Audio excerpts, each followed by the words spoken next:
నమస్కారం. N24 news వార్తలకు స్వాగతం. ముందుగా వార్తల్లోని ముఖ్యాంశాలు. సత్తుపల్లిలో అభివృద్ధి పనులపై భట్టి విక్రమార్క వ్యాఖ్యలు, ఆసుపత్రులు, టూరిజం ప్రాజెక్టులతో సేవల విస్తరణ, సంక్షేమంతో పాటు అభివృద్ధి కూడా సమానం. ప్రజల విశ్వాసం ప్రభుత్వంపై పెరుగుతోందని ధీమా.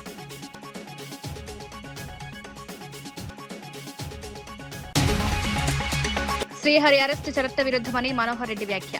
మానవ హక్కుల ఉల్లంఘన ఘటనను అభివర్ణన, సుప్రీంకోర్టు మార్గదర్శకాలు పాటించలేదని విమర్శ, న్యాయపరమైన చర్యలు తీసుకుంటామని హెచ్చరిక.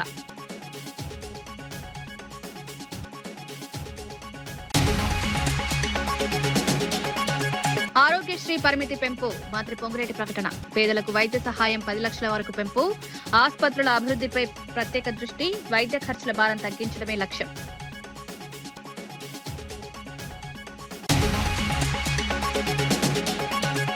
జగన్ వ్యాఖ్యలపై మంత్రి ఆనం విమర్శలు. అసంపూర్తి హార్బర్ ప్రారంభించి మోసం చేశారని ఆరోపణ. కూటమి ప్రభుత్వం అభివృద్ధికి కట్టుబడి ఉందని స్పష్టం. అధికార మెజారిటీ ప్రభుత్వంపై విమర్శలు.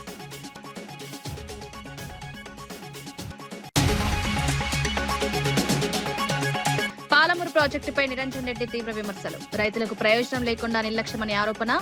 కృష్ణా జలాల విషయంలో స్పందన లేదని మండిపాటు. రైతుల సమస్యలు వెంటనే పరిష్కరించాలని డిమాండ్.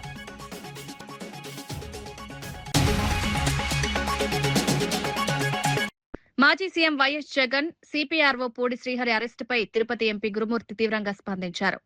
ఈ అరెస్టు పూర్తిగా అప్రజాస్వామిక చర్యని విమర్శించారు. కూటమి ప్రభుత్వం రెడ్ బుక్ రాజ్యాంగాన్ని అమలు చేస్తోందని, రాష్ట్రంలో సెలెక్టివ్ గవర్నెన్స్ నడుస్తోందని ఆరోపించారు.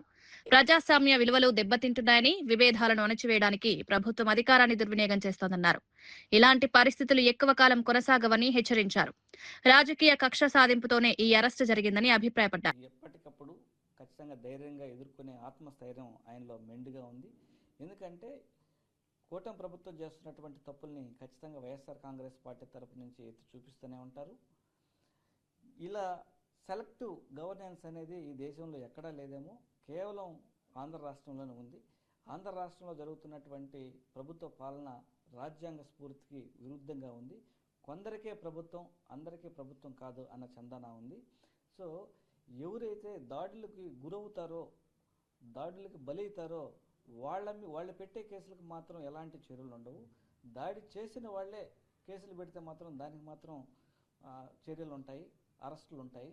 ఈ కూటమి ప్రభుత్వ పాలనలో ఇలా వైఎస్ఆర్ కాంగ్రెస్ పార్టీకి సంబంధించినటువంటి ముఖ్య నాయకుల్ని భయపెట్టాలంటే అది కూటమి ప్రభుత్వం వల్ల కాదు. ఖచ్చితంగా వైఎస్ఆర్ కాంగ్రెస్ పార్టీ నాయకులందరూ కూడా మీరు చేసే అరాచకాలని ఖచ్చితంగా ఎత్తి చూపుతూనే ఉంటారని వైఎస్ఆర్ కాంగ్రెస్ పార్టీ తరఫు నుంచి ఈ అరెస్ట్ని ఖండిస్తాం. పరిగి ప్రాంతంలోని కల్లాపూర్, రాపోల్, భట్ల చందారం గ్రామాల రైతులు తమ భూముల స్వాధీనంపై తీవ్ర ఆందోళన వ్యక్తం చేస్తున్నారు. పరిశ్రమల పేరుతో కాంగ్రెస్ ప్రభుత్వం బలవంతంగా భూములు తీసుకుంటోందని ఆరోపిస్తున్నారు. రైతులకు సరైన భరోసా లేకుండా తీసుకుంటున్న చర్యలు అన్యాయమంటున్నారు. కౌలు రైతులు, కూలీలకు హామీ ఇచ్చిన ఆర్థిక సహాయం కూడా అందడం లేదని మండిపడుతున్నారు. ఇచ్చిన మాటలు అమలు కాకపోవడంతో ప్రభుత్వంపై నమ్మకం కోల్పోయామని చెప్తున్నారు. అదే మోసం చరిత్ర చూస్తున్నాం కాబట్టి ఇలా నమ్మకం లేదు. మరి పరిగిలో 1200 ఎకరాలు గుంజుకుంటే అన్న 1000 ఎకరాలు కూడా అసైన్డ్ భూములే ఉన్నాయి. మిగతా 200 పట్టా భూములు ఉన్నాయి. ఆ మిగతా 200 కూడా మొత్తం చిన్న సన్న రైతులే ఉన్నారు. అందరు కూడా ఎస్సీ, ఎస్టీ, బీసీ, మైనారిటీలు వీళ్ళ భూములే ఉన్నాయి తప్పితే ఎవరి కూడా పెద్దవాళ్ళ భూములు లేవు. ఎందుకు ఈ మాట అంటున్నామంటే తక్కువ భూములు ఉన్నాయి, చిన్న వాళ్ళ దగ్గర ఉన్న ఆ భూమి కూడా గుంజుకున్నారు. వైఎస్ఆర్సీపీ ప్రధాన కార్యదర్శి పూడి శ్రీహరి అరెస్టుపై మాజీ ఎమ్మెల్యే కాసు మహేష్ రెడ్డి తీవ్ర విమర్శలు చేశారు. ప్రభుత్వ అసమర్థతలను బయటపెట్టడమే నేరమైందన్నారు. మీడియా ద్వారా ప్రజలకు నిజాలు చెప్తున్నందుకు కక్ష సాధింపుతో అరెస్టు జరిగిందని ఆరోపించారు. చంద్రబాబు ప్రభుత్వం ప్రజాస్వామ్యాన్ని అణచివేస్తోందని మండిపడ్డారు. రాజకీయ విభేదాలను అణగదొక్కేందుకు అధికారాన్ని ఉపయోగిస్తున్నారని విమర్శించారు. గతంలో ఫ్రాక్షనిజం అంటే ఏదో ఒక నియోజకవర్గానికో ప్రాంతానికో పరిమితమయ్యేది. కానీ ఈ రోజున చంద్రబాబు నాయుడు గారు చేస్తున్న రాజకీయం 2 పార్టీల మీద ఫ్రాక్షన్ నడిపినట్టుంది. ఎవరో ఎక్కడో సోషల్ మీడియా పోస్టు పెడితే దానికి రాష్ట్ర ప్రధాన కార్యదర్శిని అరెస్ట్ చేయడం ఎంతవరకు సమంజసం ఆలోచించుకోండి. ఇదే ధోరణి కొనసాగితే రేపు తెలుగుదేశంలో ఉన్న పత్రికలు కావచ్చు, పత్రికాధిపతులు కావచ్చు, విలేకరులు కావచ్చు, లేదు సోషల్ మీడియా వాళ్ళు కావచ్చు, ఎటువంటి పరిస్థితులు ఎదుర్కోవాల్సి వస్తుందో జగన్మోహన్ రెడ్డి గారి చేతుల్లో ఆలోచించుకోమని చెప్తున్నా. కానీ ఆలోచించే పరిస్థితిలో చంద్రబాబు నాయుడు గారు లేరు. ఫ్రాక్షనిజాన్ని కొనసాగిస్తున్నాడు. దీనికి ప్రతిఫలం 3 సంవత్సరాల తర్వాత జగన్మోహన్ రెడ్డి గారు ముఖ్యమంత్రి అయిన తర్వాత తప్పకుండా అనుభవిస్తారని తెలియజేస్తారు. పూడి శ్రీహరి అరెస్టు చట్టవిరుద్ధమని వైఎస్ఆర్సీపీ లీగల్ సెల్ అధ్యక్షుడు మనోహర్ రెడ్డి తెలిపారు. ఈ అరెస్టు మానవ హక్కుల ఉల్లంఘన కిందికి వస్తుందన్నారు. సుప్రీంకోర్టు మార్గదర్శకాలను పాటించకుండా కుటుంబ సభ్యులకు సమాచారం ఇవ్వకుండా అరెస్టు చేయడం తప్పని విమర్శించారు. సివిల్ డ్రెస్ లో అరెస్టు చేయడం చట్టానికి విరుద్ధమని పేర్కొన్నారు. ఈ ఘటనపై న్యాయపరమైన చర్యలు తీసుకుంటామని హెచ్చరించారు. ప్రజాస్వామ్య వ్యవస్థను కాపాడాల్సిన బాధ్యత ప్రభుత్వంపై ఉందని గుర్తు చేశారు. అక్రమంగా అరెస్టు చేయడం అనేది, మానవ హక్కులను హరించడం అనేది స్పష్టంగా తెలియజేయదలుచుకున్నాం.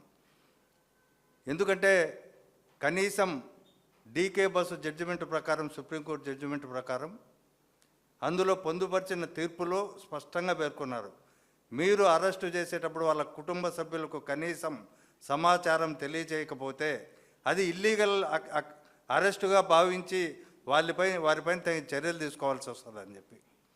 రెండో అంశం, అసలు పోలీసు వాళ్ళకి ఎవరు ఇచ్చారు అసలు డ్రెస్సులు లేకుండా అరెస్ట్ చేయడం? సివిల్ డ్రెస్సుల్లో వచ్చి ఎవరు గుండాలా మీరు, లేకపోతే రౌడీలా? కనీసం పోలీసు వాళ్ళు ఆ డ్రెస్లో అన్న వచ్చి అరెస్ట్ చేయాలి కదా. అది కూడా చట్టవిరుద్ధమే. అది కూడా అనేక తీర్పులు చెప్తున్నాయి. ఇట్లాంటి పోలీసులు ఏదైనా సివిల్ డ్రెస్సులో ఇట్లా రావడం అనేది దుర్మార్గమైంది, అది తప్పుడు విధానము, అది రాజ్యాంగ సూత్రాలకు విరుద్ధమని స్పష్టంగా చెప్తున్నప్పటికీ వాళ్ళు సివిల్ డ్రెస్లో వచ్చి రౌడీల్లాగా బిహేవ్ చేసి అరెస్ట్ చేయడం చాలా అప్రజాస్వామ్యం. అది కూడా వీటిల్లో ఇది ఏ కేసుకు సంబంధించి అరెస్ట్ చేస్తున్నారో తెలియదు, ఎవరికి ఇంటిమేట్ చేస్తున్నారో తెలియదు, లేకపోతే పోలీసులు చేస్తున్నారా, రౌడీలు వచ్చారా అని తెలియదు. నిన్న డీజీపీ గారు స్టేట్మెంట్ ఇస్తే సంతోషించాం. ఈ రాష్ట్రంలో సోషల్ మీడియాను ఉక్కు పాదంతో అణచివేస్తామని చెప్పి. ఎందుకంటే ఇవాళ వాళ్ళ దృష్టిలో సోషల్ మీడియా అంటే మొట్టమొదటి ఈ స్టేట్మెంట్ ప్రభావం ప్రకారం ఇవాళ మా వైఎస్ఆర్సీపీ రాష్ట్ర కార్యదర్శి మీడియా వ్యవహారాలు చూసే పూడి శ్రీహరి గారిని మొట్టమొదటి టార్గెట్గా భావించడం అని మేము భావిస్తున్నాం. ఎందుకంటే నిన్ననే ఒక థింక్ అనే ఒక సోషల్ మీడియాలో ఒక యూట్యూబ్ ఛానల్లో జగన్మోహన్ రెడ్డి గారి సతీమణి గురించి, జగన్మోహన్ రెడ్డి గారి వ్యక్తిగత కుటుంబ వ్యవహారాల గురించి నిరాధారమైన ఆరోపణలు చేసి రాష్ట్ర వ్యాప్తంగా అది. వైఎస్ఆర్సీపీ నేత సజ్జల రామకృష్ణారెడ్డి పూడి శ్రీహరిపై అరెస్టుపై తీవ్రంగా స్పందించారు. ఎలాంటి ముందస్తు నోటీసు ఇవ్వకుండా అక్రమంగా అరెస్టు చేశారని ఆరోపించారు. పోలీసులు వచ్చి తీసుకువెళ్లే విధానం చూస్తే అది చట్టబద్ధమా లేక గూండాల చర్యలా అనిపించిందన్నారు. ఇది పూర్తిగా మానవ హక్కుల ఉల్లంఘన అని మండిపడ్డారు. ప్రజాస్వామ్య వ్యవస్థకు ఇది ప్రమాదకర సంకేతమని పేర్కొన్నారు. ఈ ఘటనపై తీవ్ర ఆందోళన వ్యక్తం చేస్తూ ప్రభుత్వం వెంటనే సమాధానం చెప్పాలని డిమాండ్ చేశారు. లేదా అక్కడ ప్రత్యక్ష సాక్షులు వాళ్ళతో మాట్లాడితే, వాచ్మెన్ ఇలాంటి వాళ్ళతో అర్థమైంది ఏంటంటే నిన్న రాత్రి నుంచి కొంతమంది వ్యక్తులు వచ్చి అక్కడ తిరుగుతూ ఆ ప్రాంతంలో, ఈరోజు ఉదయం ఈయన శ్రీహరి గారు మీడియా విభాగానికి జనరల్ ప్రధాన కార్యదర్శిగా ఆయన పార్టీ అధ్యక్షుడిని కలిసి పార్టీ అధ్యక్షుడి పర్యటనకు సంబంధించి ఆయన వీటికి సంబంధించి చర్చించి వస్తుంటే దారిలో ఆపి బలవంతంగా తీసుకెళ్ళిపోయారు అనేది అర్థమవుతుంది. మొత్తం వాళ్ళు పోలీసులు అని ఎందుకు అనుకోవాల్సి వస్తుందంటే నిన్న రాత్రి అక్కడ వచ్చి వాళ్ళు రెక్కీలాగా నిర్వహించినప్పుడు అక్కడ చెప్పారని వాచ్మెన్. ఈ ఉదంతం తెలిసిన తర్వాత దాదాపు 3-4 గంటలకు అసలు ఎంతవరకు ఏమీ తెలియట్లా. ఎవరు తీసుకెళ్లారు, ఎక్కడికి తీసుకెళ్లారు, ఎందుకు తీసుకెళ్లారు, అది కిడ్నాపా, మా ప్రత్యర్థుల పార్టీలకు సంబంధించిన వాళ్ళ ప్రత్యర్థుల, మిమ్మల్ని మర్యాదగా ఉండనివ్వం, మిమ్మల్ని ఏదో ఒక రకంగా ఇబ్బంది పెడతాం. చంద్రబాబు నాయుడు అనుకుంటే అర్థం ఉంటుంది, ఎందుకంటే ఆయన రాజకీయ పార్టీ నాయకుడు, ఆయనకు తెలిసిన విద్య అదే ఒకటే కాబట్టి, ఓ పార్టీ అధ్యక్షుడు, ఆ పార్టీకి తెలిసిన విద్య అది ఒకటే కాబట్టి ఎక్కడ అవకాశం ఉంటే వ్యవస్థలను మేనేజ్ చేసి అయినా సరే ప్రత్యర్థులను ధైర్యంగా ఎదుర్కోలేరు. కాబట్టి వీళ్ళు సిస్టమ్ దీన్ని సంబంధించి మెయింటైన్ చేయాల్సిన అధికారులు, పోలీసు అధికారులు పూర్తిగా అడుగులకు మడుగులు ఒత్తుతూ చంద్రబాబు నాయుడు అండ్ గ్యాంగ్ ఆయన వాళ్ళ విషెస్ ఏమున్నాయో దాని ప్రకారం తప్పుడు కేసులు పెట్టడం. ఖచ్చితంగా పోలీసులు ఏదైనా దీనికి వెళ్ళినప్పుడు వాళ్ళు డ్రెస్లో, యూనిఫామ్లో వెళ్ళాలి, లేకపోతే వాళ్ళు ఎవరో ఎటు తెలుస్తుంది. రెండవది నోటీస్ ఇవ్వాలి. నోటీసు వాళ్ళ పక్కన ఉండే వాళ్ళకి కానీ బంధువులకు కానీ ఎవరుంటే వాళ్ళకి ఇచ్చి సంతకం తీసుకొని ఆ తర్వాత ఇదిగో అరెస్ట్ చేస్తున్నాం, ఎందుకు చేస్తున్నాం చూపించి అప్పుడు తీసుకెళ్ళాలి. అది కూడా ఎంక్వైరీ జరగాలి. ఇది ఎవరైనా చెప్పేదే. ఎవడో పోయి ఎఫ్ఐఆర్ అంటే ఫస్ట్ ఇన్ఫర్మేషన్ రిపోర్ట్ మాత్రమే. వాళ్ళు పోయి చెప్పగానే నోట్ చేసుకుంటే అది ఫస్ట్ ఇన్ఫర్మేషన్ రిపోర్ట్ అవుతుంది. దాన్ని బేస్ చేసుకుని ఇన్వెస్టిగేట్ చేయాలి. చేసిన దానికి తగిన టైం ఉండాలి, ఓ జస్టిఫికేషను, ఓ హేతుబద్ధత. ఆ తర్వాత వెళ్ళి నోటీస్ ఇచ్చి తీసుకెళ్తున్నామని అరెస్ట్ చేయడం, ఇది ప్రొసీజర్. అట్లీస్ట్ కేసు తప్పుడుదైనా ఫాలో కావాల్సిన పద్ధతి ఇక్కడ అది ఫాలో కాల. రెండు నేను ముందే అన్నట్టు జరిగిన పద్ధతి చూస్తే నిన్న రాత్రి అక్కడ వాచ్మెన్ చెప్పింది వీడియోలో చూస్తే అర్థమైంది. కొంతమంది వచ్చారు, 2-3 గ్రూపులు వచ్చాయి. రాత్రి 10 గంటలకు ఒక గ్రూప్ వచ్చారు. ఎవరంటే సివిల్ డ్రెస్లో ఉన్నారు, మేము ఎస్ఐ అన్నారు, ఏదో చూపించారు. తర్వాత తెల్లవారుజామున 3 గంటల నుంచి వచ్చి కాపీ వేసి కూర్చున్నారు. ఉదయం 6:30, 7కో 8కో ఈయన వస్తున్నప్పుడు పట్టుకుపోయారు. ఎక్కడి నుంచి? కుప్పం. పాలమూరు ప్రాజెక్టుపై మాజీ మంత్రి నిరంజన్ రెడ్డి తీవ్రంగా స్పందించారు. ప్రభుత్వం రైతులకు ప్రయోజనకరమైన పనులు చేయడం లేదని విమర్శించారు. పాలమూరు రంగారెడ్డి ప్రాజెక్టుకు సంబంధించిన పనులు పూర్తయినా సీఎం సమీక్ష చేయలేదన్నారు. కృష్ణా జలాలను ఇతర రాష్ట్రాలు తీసుకువెళ్తున్నా ప్రభుత్వం స్పందించడం లేదని మండిపడ్డారు. కొల్లాపూర్ ప్రాంతానికి నష్టం జరుగుతున్నా మంత్రి జూపల్లి స్పందించడం లేదని ఆరోపించారు. రైతుల సమస్యలను పట్టించుకోకుండా ప్రభుత్వం నిర్లక్ష్యంగా వ్యవహరిస్తోందని విమర్శించారు. వెంటనే చర్యలు తీసుకోవాలని డిమాండ్ చేశారు.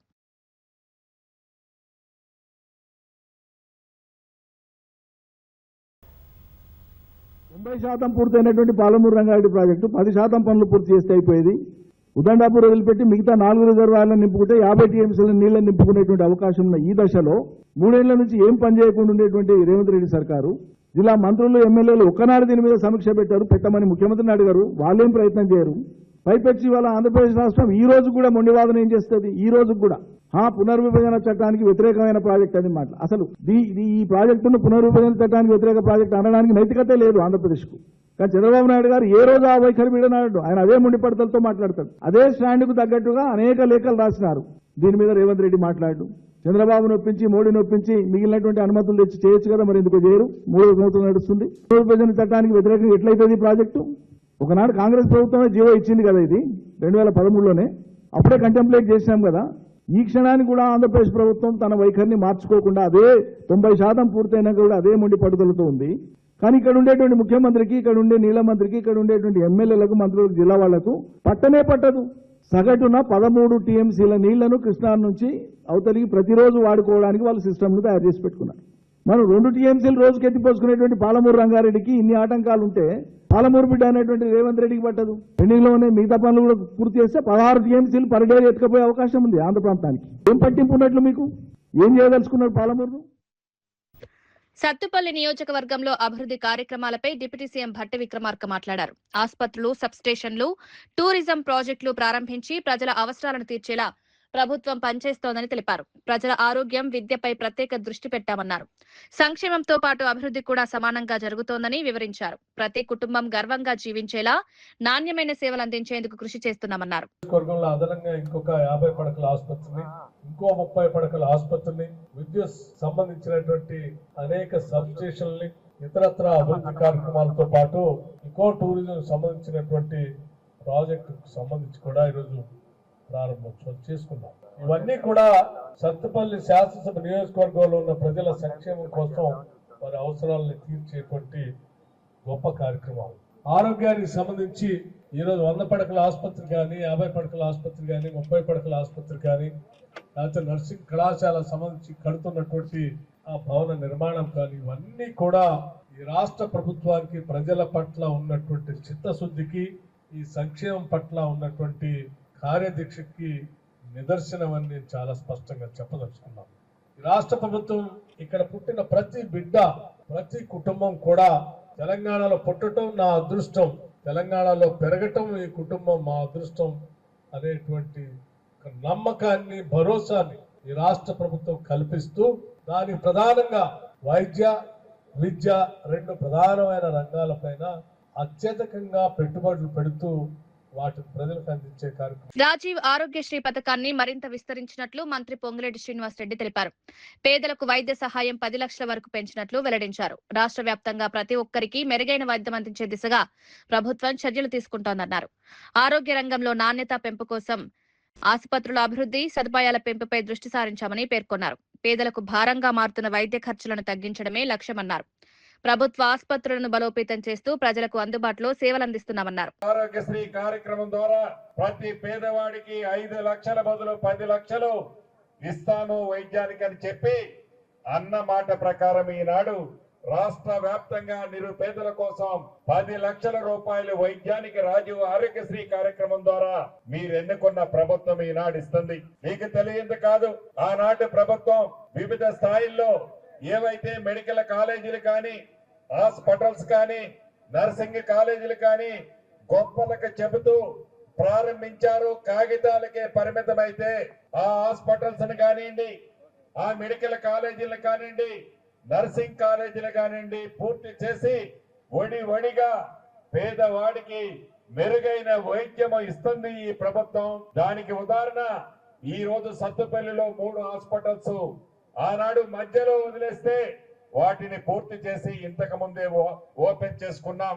అదే రకంగా హైదరాబాద్ లో గాంధీ ఉస్మానియా హాస్పిటల్స్ ని ఆనాటి ప్రభుత్వం కార్పొరేషన్ ఎన్నికల్లో అద్భుతంగా కార్పొరేట్ హాస్పిటల్స్ కి ధీటుగా హాస్పిటల్స్ కట్టిస్తున్నాను 3 ప్రాంతాల్లో అని ప్రగల్భాలు పలికారే తప్ప ఆనాడు కట్టల. అటువంటిది మీరెన్నుకున్న ఈ నెల్లూరు జిల్లా జువ్వలదిన్నె హార్బర్ అంశంపై వైఎస్ జగన్ వ్యాఖ్యలకు మంత్రి ఆనం రామనారాయణ రెడ్డి ఘాటుగా స్పందించారు. అసంపూర్తిగా ఉన్న హార్బర్ ను ఎన్నికల ముందు ప్రారంభించి మత్స్యకారులను జగన్ మోసం చేశారని ఆరోపించారు. కూటమి ప్రభుత్వం టెక్నాలజీతో మత్స్యకారులకు ఉపాధి కల్పిస్తుంటే జగన్ రాజకీయాలు చేస్తున్నారని విమర్శించారు. తక్కువ సీట్లున్న నాయకుడు అధిక మెజారిటీ ఉన్న ప్రభుత్వానికి హెచ్చరికలు ఇవ్వడం హాస్యాస్పదమని ఎద్దేవా చేశారు. పొందాలని చేసేటువంటి ప్రయత్నమే తప్ప వేరొకటి కాదు. ఇవాళ మీరు చేసిన పని అదే. ఈనాడు అటానమస్ మ్యారిటైమ్ షిప్ యార్డ్ని ఏర్పాటు చేస్తున్నాం, ఉపాధిని కల్పించే ప్రయత్నం చేస్తున్నాం. ఇది ప్రైవేటీకరణనో లేకుంటే మరొకటనో మాట్లాడితే ఇది మత్స్యకారుల రేపటి యువతని వాళ్ళ భవిష్యత్తును దెబ్బతీయడానికి మీరు చేసినటువంటి ఒక తప్పుడు ఆరోపణ, ఒక తప్పుడు ప్రయత్నం అని చెప్పి చెప్పక తప్పదు. ఇవాళ మాట్లాడుతున్నాడు, వార్నింగ్ ఇస్తారు. ఎవరికి? 94% స్ట్రైక్ రేట్తో ఈ రాష్ట్ర ప్రజానీకం భారతీయ జనతా పార్టీ, జనసేన పార్టీ, తెలుగుదేశం పార్టీల నాయకుడిగా ఇవాళ రాష్ట్ర ముఖ్యమంత్రిగా ఉన్న చంద్రబాబు నాయుడికి వార్నింగ్ ఇస్తాడు. ఈయన నీ స్థాయి 11 స్థానాలు, చంద్రబాబు నాయుడు స్థాయి 164 స్థానాలు. నువ్వు మాట్లాడేటప్పుడు నీ స్థాయి ఏందో తెలుసుకోవాలి కదా, నీ హోదా ఏందో తెలుసుకోవాలి కదా. ఈ రాష్ట్ర ప్రజానీకం నీకు ప్రతిపక్ష హోదా కూడా ఇవ్వలేదని నువ్వే చెప్పుకున్నావు. నీ 11 స్థానాల వాళ్ళని అసెంబ్లీకి రానికుండా చేశావు. 11వ తారీఖున జరిగే అసెంబ్లీకి 11 మంది శాసనసభ్యులతో వచ్చి 11 నిమిషాలు కూడా ఉండకుండా పారిపోయిన పెద్ద మనిషివి నువ్వు చంద్రబాబు నాయుడు గారికి వార్నింగ్ ఇస్తావా? అంత శక్తి నీకుందా? ఊరికే నోరుందని ఏదని. తనపై వస్తున్న ఆరోపణలపై ప్రముఖ గాయని మంగ్లీ భావోద్వేగానికి లోనయ్యారు. తాను పాటల ప్రపంచం తప్ప మరేమీ తెలియదని పేర్కొన్నారు. తన పేరు వాడుకుని కొందరు డబ్బులు వసూలు చేస్తున్నారని ఆవేదన వ్యక్తం చేశారు. తప్పు నిరూపితమైతే ఏ శిక్షకైనా సిద్ధమని తెలిపారు. ఈ ఘటన వల్ల తన కుటుంబం తీవ్రంగా ఇబ్బందులు పడుతోందని కన్నీరు పెట్టుకున్నారు. బాధితులకు అండగా ఉంటానని హామీ ఇచ్చారు. నిందితులపై కఠిన చర్యలు తీసుకోవాలని డీజీపీని కోరినట్లు వెల్లడించారు. మీరు పెట్టేదానికి కింద కామెంట్లు చూసి కుమిలిపోతున్నా, నా వల్ల కావట్లేదు. అసలు దయచేసి చెప్తున్నా, నేను తప్పు చేస్తే మళ్ళీ చెప్తున్నా, నన్ను ఎక్కడికైనా పిలవండి, నేను ఎక్కడికైనా రానికి సిద్ధం. ఏ పోలీస్ స్టేషన్ గడప తొక్కనికన్నా సిద్ధం, జైలుకి పోవడానికి కూడా సిద్ధం. నాకు అసలు ఆ బాధితుల్ని చూస్తుంటే ప్రాణం పోతే చాలా బాధ అనిపిస్తుంది. వాళ్ళు నా మీద అనిపిస్తున్నా కూడా మంగ్లీ అని చెప్పి, ఏమీ లేని మంగ్లీ అక్కడ, అసలు మంగ్లీకి సంబంధమే లేదు. వాళ్ళు చెప్తున్న బాధ అనిపిస్తుంది నాకు. ఎందుకంటే ఆ పేదరికం నుంచి నేను వచ్చాను, నాకు తెలుసు అది ఆ పెయిన్ ఎట్లుంటది అనేది. వాళ్ళ దగ్గర నుంచి వాళ్ళని ఏమనాలి అసలు నాకు అర్థం కావట్లేదు నోటితో. ఆ మధు నాయకు, ఆ హేమకాంత్ రెడ్డి, ఈ సుబ్బారావు, ఏంది అసలు ఈ గేమ్ అంతా ఏందో నాకు అసలు ఏమీ కూడా అర్థం కావట్లేదు. గత 30 రోజుల నుంచి నా ప్రోగ్రామ్స్, నాకు అన్ని కూడా రికార్డింగ్స్ అన్ని కూడా వదులుకోవడం జరుగుతుంది. నాకు అసలు దయచేసి చెప్తున్నా, చేతులు జోడించి చెప్తున్నా, నా తప్పు ఉంటే నన్ను ఏ శిక్ష విధించినా కూడా నేను పడడానికి నేను రెడీ. కానీ దయచేసి నా మీద ఏమైనా కోపం ఉంటే దయచేసి చెప్తున్నా, మీరు చూపించే దాన్ని బట్టి ప్రజలందరూ కూడా మిస్లీడ్ అవుతుంది. ప్రజలందరూ ఏమనుకుంటారు, అరే ఏంది అసలు ఏంది మంగ్లీ అని చెప్పి అనుకోరా, నమ్మరా వాళ్ళు? డౌట్ వస్తుంది కదా. ఎంత ప్రేమించే నన్ను, ఎంత ప్రేమించే నా పాటలను హేట్ చేస్తున్నారు. అది దేనివల్ల? మీడియా వల్లనే కదా. మన media, social media, main stream media వల్లనే కదా. దయచేసి చెప్తున్నా, నేను రిక్వెస్ట్ చేస్తున్నా మీ అందరికీ, నేను అసలు ఈ ఒక్క మాట కూడా అనట్లేదు. మీడియా లేకపోతే అసలు నేను లేను. సోషల్ మీడియా లేకపోతే నేను మళ్ళీ చెప్తున్నా, నేను లేను. ఏదన్నా తెలిసి తెలియక తప్పు మాట్లాడితే నన్ను క్షమించండి. మీరు లేకపోతే నేను లేను. నా అన్నదమ్ములు లాంటి వాళ్ళు మీరందరూ కూడా ఓకే. ప్లీజ్ నా ఫోటో దయచేసి వాడకండి. దీనికి నాకు సంబంధం లేదు. ఎందుకు నా ఫోటో వాడుతున్నారు? ఇక్కడ మెయిన్ ఎవరు? మధు నాయక్, హేమకాంతి రెడ్డి, ఈ సుబ్బారావు అనే వ్యక్తి, అడ్వకేట్, వీళ్ళు. ఆ మధు నాయక్, హేమకాంత్ రెడ్డి ఎవరి దగ్గర నుంచి కలెక్ట్ చేసిండు పైసలు? బాధితుల నుంచి. బాధితులకు నేను అండగా ఉంటా. ఏమైందో ఇది, బాధితులకు న్యాయం జరగాలని ఈ కేసు ఏమైనా ఇట్లా అవుతుందేమో ఏమో తెలియదు, భగవంతుడికి తెలుసు తేరుక. కానీ నేను వాళ్ళకు తప్పకుండా అండగుంటా. వాళ్ళకు న్యాయం జరగాలి. ఈ మధు నాయక్ని, హేమకాంత్ రెడ్డి గారిని, నా మీద బ్యాడ్గా దుష్ప్రచారం చేసిన అన్ని సోషల్ మీడియా ఛానల్స్ అన్ని కూడా తిరిగి దుష్ప్రచారం చేసినటువంటి ఆ సుబ్బారావు గారికి కూడా చేతులెత్తి దండం పెడుతున్నా. వాళ్ళని కఠినంగా శిక్షించాలి అని చెప్పి పోలీస్ శాఖ నేను కోరుతున్నా. ఇన్వెస్టిగేషన్ చేయాలి, ఫెయిర్ ఇన్వెస్టిగేషన్ చేయాలి. మహిళా రిజర్వేషన్ బిల్లు, డీలిమిటేషన్ అంశాలపై కాంగ్రెస్ అధ్యక్షుడు మల్లికార్జున ఖర్గే కేంద్ర ప్రభుత్వంపై తీవ్ర విమర్శలు చేశారు. ప్రతిపక్షాలను అణచివేయడానికే కేంద్రం ఈ చర్యలు తీసుకుంటోందని మండిపడ్డారు. డీలిమిటేషన్ పేరుతో కేంద్రం రాజకీయ లాభాల కోసం ప్రయత్నిస్తోందని ఆరోపించారు. ఈ ప్రక్రియను తాము అంగీకరించబోమని స్పష్టం చేశారు. జమ్మూ కాశ్మీర్, అస్సాంలో జరిగిన తప్పిదాలు మళ్లీ జరగనివ్వమని హెచ్చరించారు. పార్లమెంట్లో ప్రతిపక్షాలు ఐక్యంగా పోరాడతాయని తెలిపారు.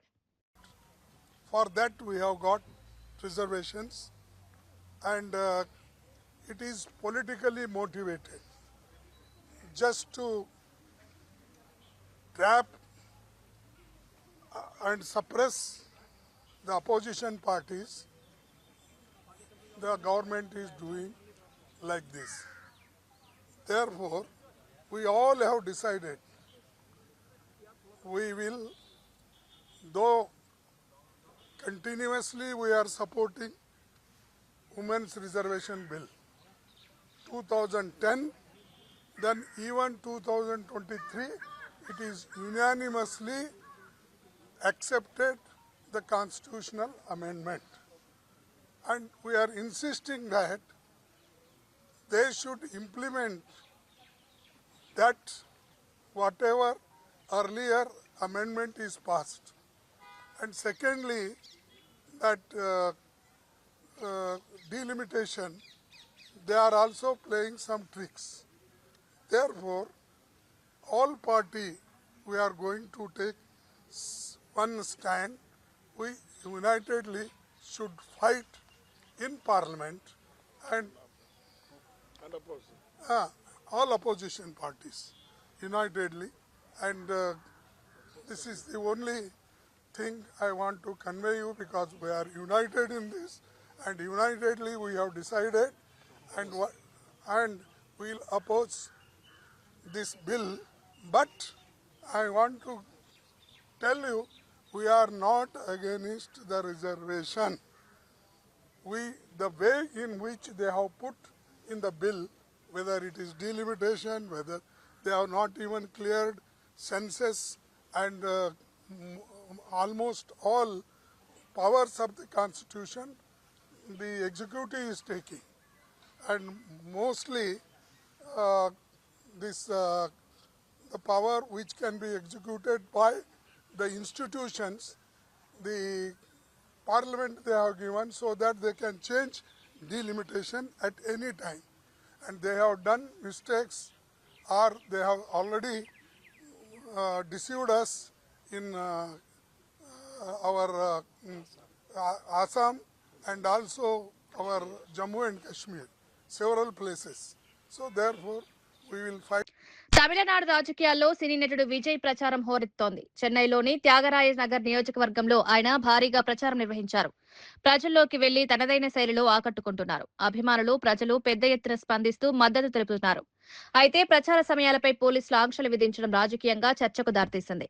కొత్త రాజకీయ శక్తిగా ఎదుగుతున్న విజయ్ ప్రభావం రాష్ట్ర రాజకీయాల్లో కీలకంగా మారుతోంది. రాబోయే ఎన్నికల్లో ఆయన పార్టీ ప్రభావం ఎలా ఉంటుందనేది ఆసక్తి నెలకొంది.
వార్తలు ముగించే ముందు ముఖ్యాంశాలు మరోసారి.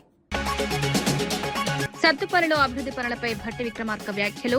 ఆసుపత్రులు, టూరిజం ప్రాజెక్టులతో సేవల విస్తరణ, సంక్షేమంతో పాటు అభివృద్ది కూడా సమానం. ప్రజల విశ్వాసం ప్రభుత్వంపై పెరుగుతోందని ధీమా.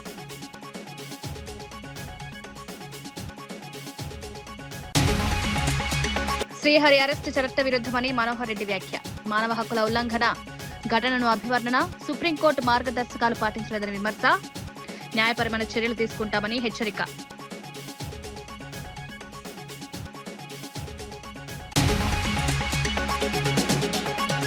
ఆరోగ్యశ్రీ పరిమితి పెంపు. మంత్రి పొంగులేటి ప్రకటన. పేదలకు వైద్య సహాయం 10 లక్షల వరకు పెంపు.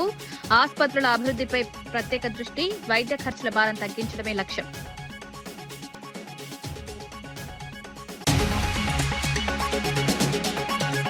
జగన్ వ్యాఖ్యలపై మంత్రి ఆనం విమర్శలు. అసంపూర్తి హార్బర్ ప్రారంభించి మోసం చేశారని ఆరోపణ. కూటమి ప్రభుత్వం అభివృద్ధికి కట్టుబడి ఉందని స్పష్టం. అధికార మెజారిటీ ప్రభుత్వంపై విమర్శలు.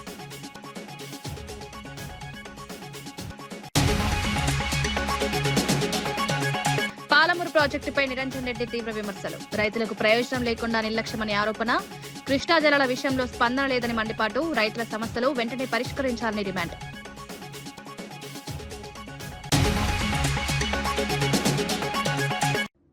ఇవి ఈనాటి వార్తా విశేషాలు. మరో బులెటిన్లో మళ్ళీ కలుద్దాం. నమస్కారం.